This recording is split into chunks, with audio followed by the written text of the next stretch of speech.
እዚች ምሽት ኦርቶዶክሳዊ ቤተሰብ በሚል ርዕስ ከብዙ በጥቂቱ ከረጅሙ ባጭሩ እንማራለን። እንደዚህ በስታችሁ ሳይ ምን ባስተምር ጥሩ ነው? ብዙ ወጣቶች ሳይ ይህን ርዕስ ብመርጥ መልካም ነው ብዬ ነው ይህን ርዕስ የመረጥኩት። ሊቁ መሰረተ ሃይማኖት እጅግ ድንቅ የሆነውን ምስጢር እጅግ በቀለለ መንገድ ለኛ እንዲገባን አድርገው አስተምረውናል። እንዲህ ያሉ ሊቃውንትን እግዚአብሔር አያሳጣን። እኔ ደግሞ ይህንን ማህበራዊ ወንጌል ብንማር ብያስብኩ እንድንፈጽመው እግዚአብሔር ይርዳን። ንጹህ ካህን የሚፈልግ ትውልድ ንጹህ ቤተሰብ ይመሰርታል። ንጹህ የሀገር መሪ የሚናፍቅ ትውልድ ንጹህ ቤተሰብ ይመሰርታል። ሀገር የምትባረከው በቤተሰብ ነው። ማህበረሰብ የቤተሰብ ውጤት ነው። ሀገር እንድትረጋጋ ደግሞም ሰላም እንድትሆን መልካም ቤተሰብ መሰረቷ ነው። ቤተክርስቲያን እንድትቀጥል ከፈለጋችሁ የመጀመሪያው ትኩረታችን ቤተሰብ ላይ ሊሆን ነው የሚገባው። ምክንያቱም ክርስትና ከትውልድ ወደ ትውልድ የሚቀጥለው በቤተሰብ አማካኝነት ነው። ለዚህ ነው ኤሪክ ቤሊስ የተባለች አንድ የጨለማው ዓለም ገዢ ምክረ ሐሳብ ፕሮፖዛል አቅራቢ በ18ኛው መቶ ክፍለ ዘመን እንዲህ ብላ ነበረ።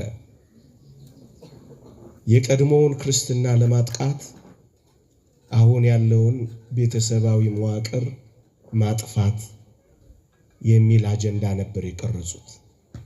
እደግመዋለሁ። ጥንታዊውን ክርስትና ሊቁ የነገሩንን የክርስትና ሃይማኖት ለማጥፋት መሰረቱ ክርስቲያናዊ ቤተሰብ መዋቅርን ማፍረስ ነው የሚሉት። እና ይህን ትምህርት ስንማር የፈረሰ ቤተሰብ ማየት ካልፈለጋችሁ ይሄ የሁል ጊዜ ትኩረታችን ሊሆን ይገባል። የተጎሳቆሉ ባለትዳሮች ማየት ካልፈለጋችሁ ይሄንን ህይወት በጥንቃቄ መምራት ይገባል። የተተዉ ልጆች፣ ጎዳና ላይ የወጡ ልጆች ደብረ ብርሃንን አላውቅም፣ አዲስ አበባ ቤንዚል የሚስቡ ማስቲሽ የሚያሸቱ በአደንዛዥ የወደቁ ብዙ የጎዳና ልጆች ከፈረሱ ትዳሮች ነው የሚገኙት። የተተዉ ልጆች ማየት ካልፈለጋችሁ ስለ ቤተሰባዊ ህይወታችሁ ትኩረት ሰጥታችሁ ታያላችሁ። ዳግመኛም ደስ የማያሰኙ የኃጢአት ግንኙነቶችን በምድራችን ላይ ማየት ካልፈለጋችሁ የመጀመሪያው ትኩረታችን ንጹህ ኦርቶዶክሳዊ ቤተሰብ መመስረታችን ላይ ነው። ማንም ሰው እዚህ ውስጥ ይሄ ትምህርት እኔን አይመለከትም ሊል አይችልም። ቢያንስ ከቤተሰብ ተገኝተናል። ቢያንስ ከቤተሰብ ጥላ ስር እንኖራለን። እግዚአብሔር ሲፈቅድ ደግሞ ቤተሰብ እንመሰርታለን። ለካህናትም ለምእመናንም ይህ ጥልቅ ትኩረታችን ሊሆን ይገባል። ክርስትና በሶስት ነገር ትኩረት ተደርጎ ከተሰራ ፍሬ ያፈራል። ኦርቶዶክሳዊነት ያሸንፋል። አንደኛ ኦርቶዶክሳዊ ቤተሰብ ላይ፣ ሁለተኛ ኦርቶዶክሳዊ ክህነት ላይ፣ ሶስተኛ ኦርቶዶክሳውያን ሕፃናት ላይ። እንዲህ አይነት ጉባኤያት ሲዘረጉ ዓላማ ሊኖራቸው ይገባል። ምዕመናንም እነዚህን ቃላት ሰምተን ተደናንቀንና ተጨባጭበን ለመሄድ አይደለም ዓላማችን፣ ሕይወት ለመፍጠር ነው። ለምን መረጥከው ካላችሁኝ ንጹህ ትውልድ፣ ንጹህ ካህን፣ ንጹህ ምድር ከፈለጋችሁ ይህንን ትምህርት ደጋግማችሁ መማር አለባችሁ። እጅግ በጣም ሰፊ ነው። ይህን እንደ መግቢያ ካልኩ የቤተሰብ ምስረታ በብሉይ ኪዳን፣ የቤተሰብ ምስረታ በሮማውያን፣ የቤተሰብ ምስረታ ፍጽምት በሆነችው በአዲስ ኪዳን ምን ይመስላል የሚለውን ጥቂት ላብራራ። አንድ ላስታውሳችሁ የምፈልገው ታላቂቱ የጥንቷ ሮም እንዴት እንደወደቀች መጻሕፍት ሲገልጹ ምን ይላሉ መሰላችሁ? የጥንቷ ታላቂቱ ሮም የወደቀችው ይላሉ፣ አንደኛ ቤተሰባዊ መዋቅርን ባፈረሱ ጊዜ ነው። ሁለተኛ መረን የወጡ መዝናኛዎች በአገሪቷ ላይ በተንሰራፉ ጊዜ ነው። ሶስተኛ እጅግ በጣም የኑሮ መወደድ በጨመሩ ጊዜ ነው። አራተኛ የጦር መሳሪያ መታጠቅና መለማመድ ባበዙ ጊዜ ነው። አምስተኛውና ዋናው ግን የሃይማኖትን ፋይዳ ከህብረተሰቡ ባራቁ ጊዜ ነው ይላል። ሃይማኖት ከትውልዱ ከጠፋ አገር ትፈርሳለች። ቤተሰብ መዋቅር ከምድሪቷ ላይ ከፈረሰ አገር ትፈርሳለች። ለዚህ ነው እናንተ በስታችሁ ሳይ ምን አለ ይህን ትምህርት ባስተማር ብዬ የመረጥኩት። በብሉይ ኪዳን ወይም በኦሪት የቤተሰብ ምስረታ ትኩረቷ ምን ይመስላችኋል? ብዙ ልጆች መውለድ ላይ ነበር ትኩረቷ። ብዙ ተባዙ ምድርንም ሙሏት የሚለው የእግዚአብሔር ቡራኬ መውለድ ባዛት ላይ ነበር ትኩረቷ። አንድ ሁለተኛ ረዥም የዕድሜ ርዝማኔ መኖር ላይ። ለዚህ ነው ዕድሜህ እንዲረዝም የሚሉ ቅጽሎች ትእዛዛቱን ከመጠበቅ ጋር አብረው የሚሰጡት። ይህ ቤተሰብ ምስረታ በብሉይ ኪዳን ትኩረቷ ይሄ ነበር። አስታውሱ ከሆነ ዋርሳ የሚባል ስርዓት ሁሉ ነበር። ባል ልጅ ሳይወልድ ከሞተ የባል ቤተሰቦች ሚስቲቱ ጋር ተገናኝተው ልጅ የመውለድ ግዴታ ነበረባቸው። ልጅ በብሉይ ኪዳን ትኩረቷ ነበረ፣ መውለድ፣ መባዛት። አንድ በሮማውያን ዘንድ ምን ነበር የቤተሰብ ምስረታ ትኩረት ካላችሁኝ? አብሮ የመኖር ውል ብቻ ነበር። ከተመቻቹ አብረው ይኖራሉ፣ ካልተመቻቹ ይለያያሉ፣ ይቷቷዋሉ። አብሮ የመኖር ጊዜያዊ ውል ብቻ ነበር። አንድ ሁለተኛ ባል በሮማውያን ዘንድ የሚስቱና የልጆቹ ጌታ ነበር። ሚስትና ልጆች ደግሞ ባሮች ነበሩ። ፍጽምት በሆነችው አሁን በምንኖርባት አዲስ ኪዳንስ ካላችሁኝ እንደ ብሉይ ኪዳን ብዙ ልጆች መውለድ ላይ አይደለም። የአዲስ ኪዳን የቤተሰብ ምስረታ ትኩረትና ዓላማ እና ምንድነው ካላችሁኝ ብዙ ስነ ምግባራት መውለድ ነው። ደግሞ አለው ብዙ የቅድስናና ብዙ የንጽህና ህይወት መውለድ ላይ ነው ትኩረቷ። ምክንያቱም የአዲስ ኪዳን የቤተሰብ ምስረታ ዓላማ ቅድስናና የፍቅር ምስጢር መሆን ነው። እንደ ብሉይ ኪዳን ብዙ ልጆች መውለድ ላይ አይደለም ትኩረቷ። ዋናው ዓላማዋ ግን ብዙ ስነ ምግባራት፣ መንፈሳዊ ምግባራትን መውለድ ነው። ከልጅ መውለድ ባሻገር ከአብሮ ለመኖር ባሻገር አዲስ ኪዳን ወደዚህ እጅግ ፍጽምት ወደ ሆነችው ህይወት ነው የደረሰችው።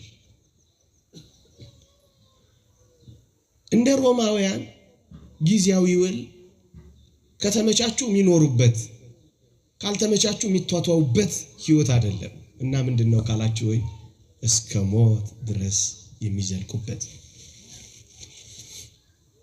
አብረው እስከ ነፍስ ህቅታ ድረስ የሚቆዩበት። የአዲስ ኪዳን እንደ ሮማውያን ጊዜያዊ ውል ሳይሆን የዘላለም ቃል ኪዳን አድርጎ መሰረቱ ጌታችን። ደግሞ ባል ጌታ፣ ሚስትና ልጆች ባሪያ የሚሆኑበት ስርዓት አይደለም እና ምንድነው ካላችሁ ባል ጌታ፣ ሚስት እመቤት የምትሆንበት ምስጢር ነው የሆነው። ከሁሉ በላይ ግን ከተጋቢዎቹ ቤተሰብ ከሚመሰርቱት ጋር የተወደደ መድኃኒታችን ኢየሱስ ክርስቶስ አብሮ ተዋህዶ ይኖራል። ይህ ምንኛ አስደናቂ ነው! ሥጋዬን የሚበላ ደሜን የሚጠጣ እኔ በእርሱ እኖራለሁ እርሱም በእኔ ይኖራል ባለው ቃል ኪዳን መሰረት ተጋቢዎች በሥጋው ደሙ ሲጋቡ ክርስቶስ አብሯቸው ይኖራል። ይህ የአዲስ ኪዳን ጥልቅ ጥግ የሆነው ምስጢር ነው ወገኖቼ። ደግሞ የአዲስ ኪዳን ፍጹሙን ነገር ልንገራችሁ፣ የመንግስተ ሰማያት አረቦን ናት። ኦርቶዶክሳዊ ቤተሰብ የመንግስተ ሰማያት ማሳያ፣ የመንግስተ ሰማያት መገለጫ ናት። እንዴት አትሉኝም? በባል ራስነት የምትመሰረተው ይቺ ኦርቶዶክሳዊ ቤተሰብ ባል ሚስቱንና ልጆቹን አንድ አድርጎ የሚኖርባት ሕይወት በመሆኗ የመንግስተ ሰማያት ማሳያ ናት። እንዴት? በዕለተ ምጽአት የተወደደ መድኃኒታችን ሁላችንን ጠቅልሎን አንድ አድርጎ እስኪያኖረን ድረስ በባል በቤተሰብ አንድነት በባል ራስነት ተጠቅልላ ለምትኖረው ለዚህች ቤተሰብ ማሳያና መገለጫ የሆነችው ክርስቶስ በመጨረሻው ዘመን ሪካፕቸርድ አድርጎ ጠቅልሎን እስኪኖር ድረስ በቤተሰብ ተጠቅልለን የምንኖረው ቤተሰብ የመንግስተ ሰማያት አረቦንና መያዣ አድርጎ ነው የሰጠው። ቤተሰብ ብቻ እንዳይመስላችሁ። በአዲስ ኪዳን ምንኩስና ለምን የበለጠ የተስፋፋ ይመስላችኋል? ምናኔ፣ አለማግባት፣ በምንኩስና መኖር ለምን በጣም የተስፋፋ ይመስላችኋል? አንድ ሊቅ እንዲህ ይላል፣ በመንግስተ ሰማያት ሳናገባ ለምንኖረው ሕይወት ማሳያ ነው። ዕለተ ምጽአት እየቀረበ ስለሆነ ነው ምንኩስና የበለጠ የተስፋፋው ይላል። ጠርጠሉስ በሚባል ሊቅ እነዚህን ሐሳቦች በጠቀልል በጣም ውብ ነው የሚሆነው። ስሙኝ በሞቴ። ተርቱሊያን ወይም ጠርጠሉስ የተባለ ሊቅ ይቺን ኦርቶዶክሳዊ ቤተሰብ ሲገልጻት እንዲህ ይላል፣ በሞቴ ስሙኝ። ቤተ ክርስቲያን በቅዱስ ቁርባን መስዋዕት አንድ የምትሆንበትንና የምትበረታታበትን በበረከት ማህተብ የምትባርክበትን መላእክት የሚያበስሩትን እግዚአብሔር አብ የሚያጸድቀውን የዚህን ጋብቻ ደስታ እንዴት ነው ልናገረው የምችለው? ሁለት አማኞች የሚያበጁት ጥንድ ምንኛ የተዋበ ነው። እነዚህ ጥንዶች የሚጋሩት አንድ እምነትን ነው፣ አንድ ቃል ኪዳንን ነው፣ አንድ የሕይወት መንገድንና አንድ እግዚአብሔርን አገልግሎትን ነው። ሁለቱም የአንድ አባት ልጆች ናቸው። ሁለቱም ደግሞ አገልጋዮች ናቸው። የመንፈስ ክፍፍል ወይም ሥጋ የለም። እነርሱ በእውነት በአንድ ሥጋ ውስጥ ያሉ ሁለት ሰዎች ናቸው። እነርሱ አብረው ይጸልያሉ፣ እነርሱ አብረው ይሰራሉ፣ እነርሱ አብረው ይጾማሉ። አንዳቸው ከአንዳቸው አንዳቸው የሚሸሽጉት ነገር የላቸው። እርስ በርሳቸው አይደባበቁም። አንዳቸው ለአንዳቸው ሸክም አይሆኑ። አንዳቸው ለአንዳቸው ወደብ እንጂ ወጀብ አይሆኑም። እነርሱ በነፃነት የታመሙትንና የተቸገሩትን ይጠይቃሉ። ያለምንም ጭንቀት መባ ያቀርባሉ። መስዋዕታቸውንም ያለምንም ጥርጥር ይሰዋሉ። የየዕለቱንም ሥራዎቻቸውን ያለምንም ተግዳሮት ያከናውናሉ። ኢየሱስ ክርስቶስ እነዚህን ሥራዎች ሲመለከትና ሲያደምጥ ሐሴት ስለሚያደርግ ለእነዚህ የትዳር አጋሮች ሰላምን ይልክላቸዋል። እነዚህ ሁለቱ ባሉበት ቦታ ላይ ሁሉ ክርስቶስ አለ። ክርስቶስ ባለበት ቦታ ላይ ደግሞ ለክፉ ለዲያብሎስ ቦታ የለውም ይላል። ይህ ኦርቶዶክሳዊ ቤተሰብ ምንኛ ውብ ነው! ክርስቶስ ያለበት ዲያብሎስ ስፍራ የሚያጣበት። ይህንንም እንደ ሁለተኛ መግቢያ ያዙልኝ። አሁን ወደ ዋናው የትምህርት ዓላማ አላስገባችሁ። ለምንድን ነው የምናገባው? ለምንድን ነው እጮኛ የምንይዘው? ለምንድን ነው ቤተሰብ የምንመሰርተው? እኮ ለምን? ምንድን ነው ዓላማው? እሱ የመጀመሪያው በጥልቀት መረዳት ያለብን ነው። እኔ አይደለሁም ይህንን ሐሳብ ማቀርበው፣ በረከቱ ትደርብንና ሊቁ ዮሐንስ አፈወርቅ እንዲህ ይላል፣ ጋብቻ የተመሰረተው ለሴሰኝነት ወይም ለዝሙት ሳይሆን በንጽህና ለመኖር ነው። ቅዱስ ጳውሎስ የተናገረውን አድምጡ። ነገር ግን ስለ ዝሙት ጠንቅ ይላል። ጋብቻ የተመሰረተባቸው ሁለት ዓላማዎች አሉ። እነርሱም ንጽህናን ለመጠበቅና ዘር ለመተካት ናቸው። ከነዚህ ከሁለቱ ግን ንጽህናን መጠበቅ ቀዳሚውን ስፍራ ይወስዳል። እህቴ ሆይ እጮኛ የምትይዥው፣ ወንድሜ ሆይ ሚስት የምታገባው ንጽህናን ለመጠበቅ። ለምን ካላችሁ ሆይ እግዚአብሔር እንድንጋባ የጠየቀን ሚስት እንዲኖረን ባል እንዲኖረን የጠየቀን ስለ ዝሙት ጠንቅ ነው የሚለው ይላል። ንዑድ ክቡር የሚሆን ሐዋርያ ጳውሎስ በአንደኛ ቆሮንቶስ መልእክት ምዕራፍ 7 ላይ ስለ ዝሙት ጠንቅ ለእያንዳንዱ ለራሱ ሚስት ትኑረው፣ ለእያንዳንዲቱ ለራሷ ባል ይኑራት ነው የሚለው። ስለምን? ስለ ዝሙት ጠንቅ። እና ለምንድን ነው የምንጋባው? ንጹህ እንድንሆን። ድህነትን ወይም ጽድቅን ለመፈጸም ነው የምንጋባው። እድሜያችን ስለገፋ አይደለም፣ ንጹህ ለመሆን ነው። ጓደኞቻችን ገርል ፍሬንድ እና ቦይ ፍሬንድ ስለያዙ አይደለም፣ ንጹህ ለመሆን ስለሚያስፈልገን ነው። ቤተሰቦቻችን ስለጨቀጨቁን አይደለም፣ ንጹህ እንድንሆን ነው። በዚህ ንጽህና ውስጥ ድህነትንና ጽድቅን ለመፈጸም ነው ይላል ዮሐንስ አፈወርቅ። እህቴ ሆይ እጮኛ የምትይዙ፣ ወንድሜ ሆይ ሚስት የምታገባው በዝሙት ጠንቅ ተወግተን ከክርስቶስ መንጋነት ተለይተን ከጽድቅ ተራቅተን ሲኦል እንዳንጣል ነው። ስለ ዝሙት ጠንቅ አግቡ ነው የተባለው። መጋባት ክቡር፣ መኝታው ንጹህ ይሁን ይላል። መኝታችሁ ንጹህ እንዲሆን። ፔንሲዮን ለፔንሲዮን አይደለም የምትዞሩት እህቶቼ። ንጹህ የተወደደ ጋብቻ ነው የምትኖሩት። ንጹህ መኝታ ከፈለጋችሁ አግቡ። አግቡ የምትለን ባል የሚሸመጠጥ መስሎ ነው እንዴ እንደምትሉኝ ያስባለሁ። እግዚአብሔር ከረዳኝ ጊዜ ካለኝ መልስላችኋል።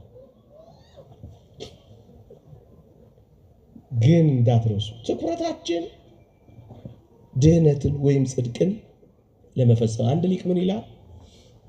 ስሙ፣ የምንኩስና ሕይወትን መምራት ለማይችሉ ሰዎች ጽድቅን ዓላማ አድርገው እንዲኖሩ የተሰጠ ሕይወት ጋብቻ ነው። እንደ መናነያ እንደ መነኮሳት ትጋሃ ሌሊት ባይኖረን፣ እንደ ባህታውያን መንኖ ጥሪት ባይኖረን፣ ታዲያ እንዴት አድርገን ጽድቅን እንፈጽም ካላችሁ አግብታችሁ ጽድቅን ፈጽሙ ነው የሚለው። ለምንድን ነው የምንጋባው? ጽድቅን ለመፈጸም፣ ንጹህ ሕይወት ለመኖር ነው።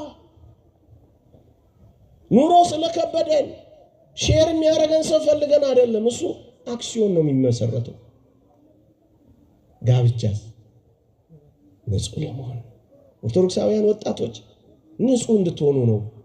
ይህንን ቅዱስ አትናቴዎስን ቅዱስ ባስልዮስ ዘቂሳርያም ሁለቱ የህይወት መንገዶች ይላቸዋል አትናቴዎስ።